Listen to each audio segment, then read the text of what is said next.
the work you're doing may well become a felony under the law in this country.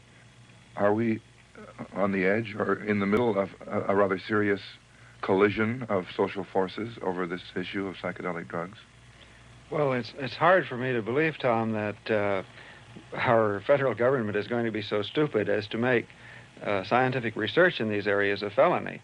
I think what is going to happen is that it's going to be very severely restricted, that only persons of proven responsibility are going to be allowed to carry it on.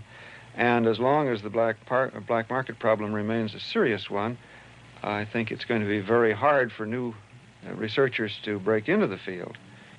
But I think the real problem stems from the fact that there are rather wonderful gains in understanding to be made in these substances, and unfortunately the young people seem to have discovered this before our scientific authorities have.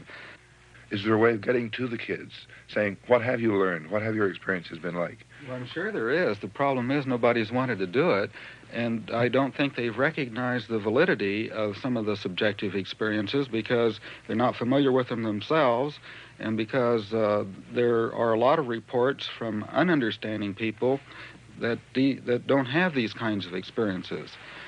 I think they're going to be forced to talk to the youngsters because I think that this problem is going to grow so, and there are going to be so many young people in this situation that sooner or later we will be forced to acknowledge that there's a real problem here, and we're going to have to find out why so many youngsters are taking it, why they consider it so valuable, why they continue to do it.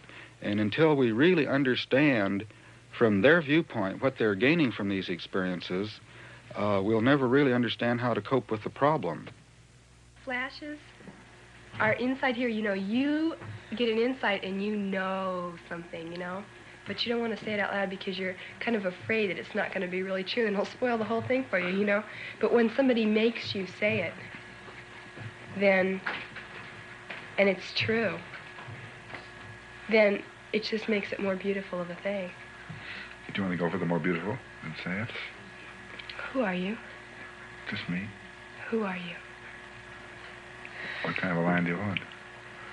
Don't answer. He won't answer me because you already know what the insight was. No, See? I don't, Yes, really. you do.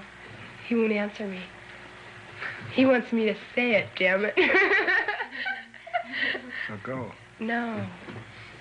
Say it. Come on, say it. Because these guys aren't just doing a regular film. They're doing it for you because it's your idea. So? Because you're somebody that knows about stuff like this. And you can sit down and talk to me about it, and that's beautiful. I'm glad that you're doing it. Just hope you get the right stuff out of it for people. But what's the right stuff? Well, not that. Well, how many times have you taken it, on a kind of... But the feelings... No, I don't want to hear about, that makes it sound very clinical, like as though, well, if you take it this many times, then you're flipped out, and if you take it, it's not that way at all. You can take it once and never have to take it again. But it's not, you already know, so you can, it's nice to go back up there. No, but you never have to take it again. One time is all you need with the right person, or the right people in the right place. Seen any monsters lately? Oh, not me. I'm a happy person. See, I can't, it doesn't hurt me. Can't have any monsters.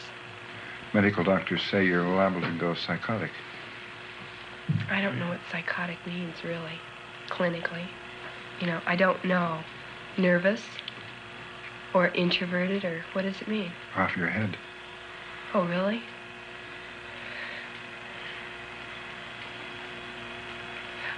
I really think this is a funny thing, but if all the people that took acid, when the people that I know that have taken acid,